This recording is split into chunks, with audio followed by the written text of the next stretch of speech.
Medium flame पे एक छोटा भगोना रख दिए हैं। अब इसमें 2 कप दूध डालेंगे। दूध में उबाल आने देते हैं। ग्रेटर लेंगे, 1 इंच अदरक का टुकड़ा लेंगे, इस पर ग्रेट कर लेंगे।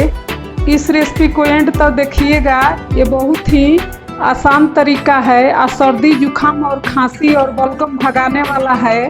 प्लीज़ ये रेसिपी आपको पसंद आएगी तो हमें सब्सक्राइब करें, लाइक करें और कमेंट करें। आप चाहें तो अदरक के टुकड़ा को कूट के भी डाल सकते हैं। अब हम इसमें बारीक काली मिर्च और लौंग को बारीक कर लिए हैं, इसमें डाल देंगे। अब हम इसमें आधा छोटी चम्मच हल्दी पाउडर डालेंगे। ये क्या होगी कि हमारे सर्दी जुकाम को मिटा देगी। इसको मिक्स कर लेंगे। ये खांसी और जुकाम से बचने के लिए रामबाण उपाय है। आप फ्लेम को लो कर दूंगी और इसको उबलने दूंगी। ग्लास में छान लेंगे। ये बहुत ही फायदेमंद होता है।